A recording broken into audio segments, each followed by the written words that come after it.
뉴스라이브 시작합니다. 새 정부 국정과제 중 교육 분야를 보면 디지털, AI, 소프트웨어와 같은 단어들이 눈에 띕니다. 지난 한 달 동안 윤석열 대통령도 교육개혁을 얘기하는 한편 과학 역시 강조했는데요. 교육개혁의 해법이 기승전 AI냐는 우려의 목소리도 있습니다. 박민 기자입니다. 대통령으로서의 직책을 성실히 수행할 것을 국민 앞에 엄숙히 선서합니다.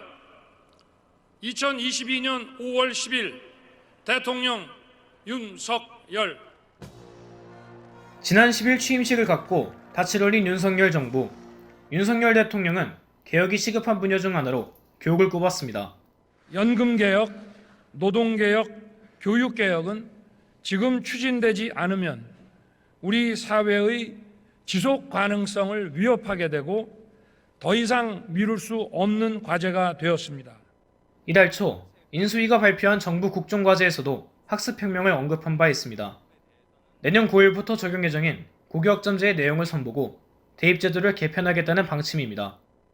다양한 학교 유형을 마련하겠다는 내용도 국정과제에 담겼는데 후보 시절 윤 대통령이 특목고 자사고 폐지 반대 입장을 밝힌 만큼 이들 학교를 그대로 유지할 거란 관측도 나옵니다. 한편 윤 대통령은 지난 10일 취임식에서 과학을 5번 언급하며 과학기술을 통한 성장이 중요하다고 강조했습니다. 빠른 성장 과정에서 많은 국민들이 새로운 기회를 찾을 수 있고 사회 이동성을 제거함으로써 양극화와 갈등의 근원을 제거할 수 있습니다. 교육 정책에도 이 같은 기조가 반영될 전망입니다. 100만 디지털 인재를 양성하겠다며 초중등 소프트웨어 AI 교육을 필수화하고 관련 영재학교와 마이스터고를 늘리겠다는 내용이 국정과제에 포함됐습니다. 반면 교육계 일부에서는 걱정 어린 반응도 나옵니다. 전 교조는 소프트웨어 AI 만능주의적 시각으로 교육 문제에 접근할까 우려한다며 기승전 AI가 교육의 대안이 될 수 있다면 원격 수업 당시 아이들 학력 수준은 최대가 됐어야 했다고 꼬집었습니다. 교육개혁을 외치고 과학을 강조했지만 구체적인 내용은 나오지 않고 교육부 장관마저 공석인 상황. 새 정부 교육정책이 어떤 흐름을 보일지는 아직은 지켜봐야 할 대목입니다. 뉴스라이브 박민입니다. 윤석열 대통령은 공석인 사회부 총리 겸 교육부 장관 후보자로 박순애 서울대 행정대학원 교수를 지명했습니다. 박 후보자는 이번 대통령직 인수위에서 인수위원으로 활동한 바 있습니다. 대통령실은 교육행정의 비효율을 개선하고 윤석열 정부 교육 분야 핵심 국정과제를 이끌 적임자라고 판단했다고 밝혔습니다. 많은 학생들에게 이번 5월은 반가운 일이 많은 한 달이었을 것 같습니다. 교내 행사를 여는 게 자유로워지자마자 체육대회를 연 학교들이 많았습니다. 지난 2019년이 마지막 체육대회였으니 무려 3년 만입니다. 전서윤 기자가 학생들 분위기 전해드립니다.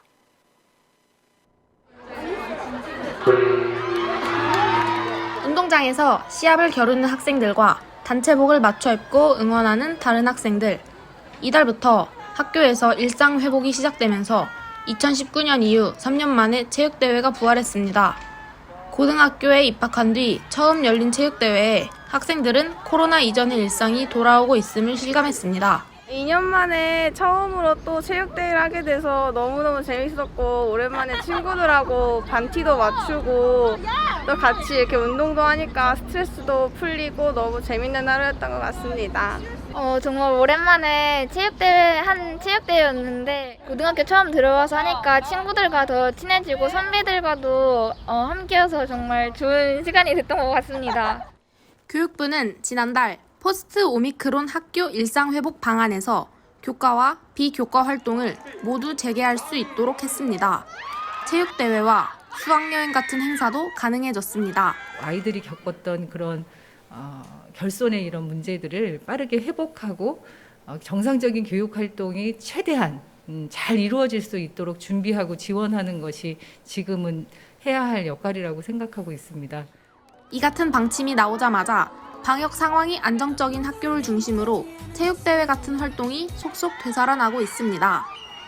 오랜만에 듣는 학생들의 함성 소리가 교사들도 반갑습니다. 처음 해본 체육대회지만은 너무 기분 좋은 행사였다 생각하고 앞으로는 여러분이 더욱더 주도해서 잘해주길 바란다는 생각이 들고 그동안 규모를 줄이거나 비대면으로 진행했던 학교 행사들이 하나 둘 정상으로 돌아올 거라는 기대에 학교는 일상 회복을 실감한 한 달이었습니다. 뉴스라이브 전서윤입니다.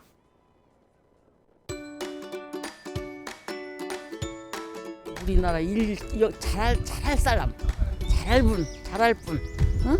해드리면 되는 거야. 정책을 우선 먼저 보고 봤고요, 저희가. 그리고 이제 당도 사실 좀 봤어요. 최근 몇 년간 이제 선거를 보면서 국민의 선택이 굉장히 절묘한 균형을 만들어내는 걸 많이 봤기 때문에 이번에도 그런 마음가짐으로 한 표를 보태고 싶어서 나왔습니다. 지금은 학생은 아닌데 이제 학생들이 이제 교육에 있어서 저도 계속 교육을 받아왔으니까 이런 데 있어서 이런 부분이 개선됐으면 좋겠다 하는 부분이랑 이 부분에서 좀 많이 도움이 될 것 같은 부분을 주로 공약을 보고서 이렇게 뽑고. 사실 작년, 재작년 코로나 사태 때문에 이제 자녀들이 학교에 다니는 집들은 교육청의 지침에 따라서 굉장히 우왕좌왕하는 경우가 많았는데 유사시에 어떻게 대응하는가. 예.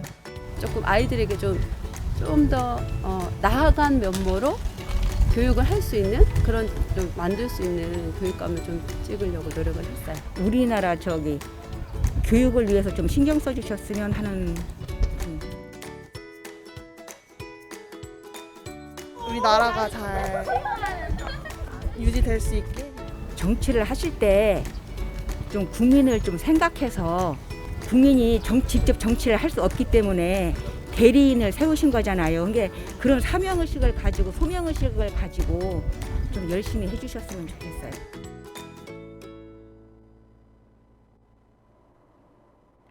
지방선거 하루 앞으로 다가왔습니다. 지난주 금요일과 토요일 치러진 사전투표의 투표율은 20.62%입니다.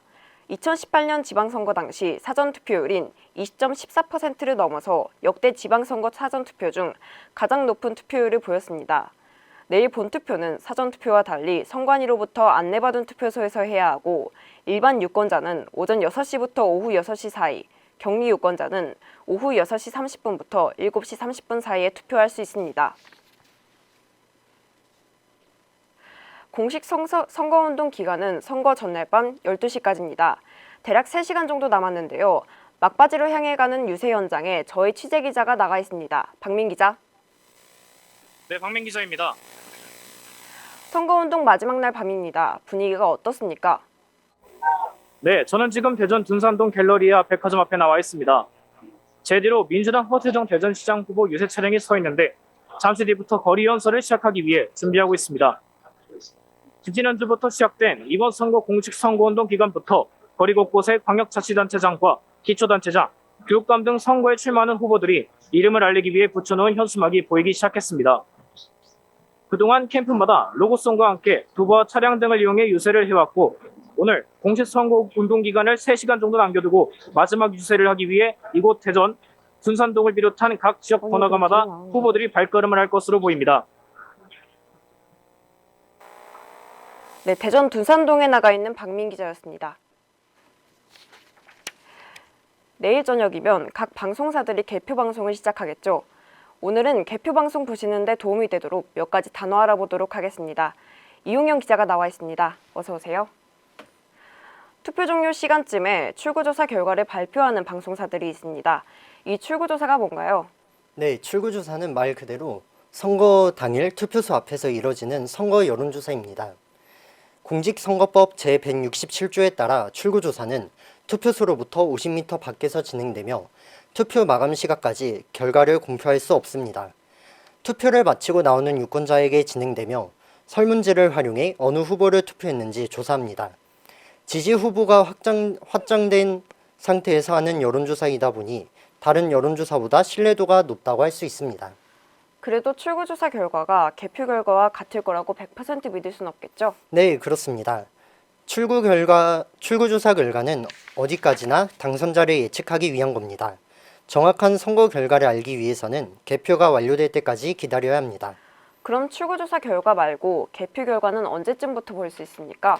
오후 7시 30분 코로나19 확진 유권자까지 투표가 종료되면 전국 255개의 개표소에서 투표함이 해송됩니다. 해송되어 개표소에서 정리되는 시간까지 포함해서 문제가 없다면 30분에서 1시간 정도를 기다리면 개표 전부가 들어오기 시작할 것으로 보입니다. 내일 당선자 윤곽은 언제쯤 나올까요? 지역별로 개표 상황이 다를 수 있어서 정확하게는 알 수 없습니다. 다만 이번 지방선거에서 일반적으로 유권자 한 명당 7명의 투표를 해야 합니다. 다른 선거에 비해서는 시간이 조금 더 소요될 걸로 보입니다. 알겠습니다. 다시 단어 얘기로 돌아와서 경합이라는 단어도 개표 방송에서 자주 본 것 같습니다. 경합은 뭡니까? 표준 국어 대사전에 따르면 서로 맞서 겨룸이라는 뜻을 가지고 있습니다. 앞서 설명한 출구조사나 개표 결과에서 서로 비슷한 득표율을 볼 때 경합이라고 표현하게 됩니다. 유력, 확실 이런 건 무슨 말인가요? 개표 방송을 지켜보시다 보면 유력, 확실, 당선이라는 표현이 보이실 겁니다. 지성파 3사는 각 방송사만의 당선 환율 예측 시스템을 통해 유권자의 표를 분석해 결과를 내보내는데 유력은 개표가 진행 중일 때 1등 후보, 확실은 개표가 어느 정도 진행되고 격차가 꽤 있을 때, 당선은 개표가 모두 완료되었을 때 1위를 표현하게 됩니다. 네, 여기까지 듣겠습니다. 지금까지 이용영 기자였습니다. 수고하셨습니다. 저희 뉴스라이브는 내일 저녁 7시 15분부터 지방선거 개표 방송 2022 어른들의 선택을 보내드립니다. 교육감 선거를 중심으로 전국의 투표와 개표 상황을 전해드리고 선거와 관련한 각종 이슈 그리고 유권자들과 청소년들의 생각을 쉽게 전해드리도록 하겠습니다. 많은 시청 부탁드립니다. 오늘 뉴스는 조금 짧게 준비했습니다. 내일 선거에서는 지역을 이끌 일꾼들뿐만 아니라 학교를 이끌어 나갈 교육감 역시 뽑아야 합니다. 저는 투표권이 없지만 유권자 여러분께서는 꼭 투표해서 앞으로 4년 동안 학교 생활의 밑그림을 함께 그려주시길 바라겠습니다. 내일 뵙겠습니다. 고맙습니다.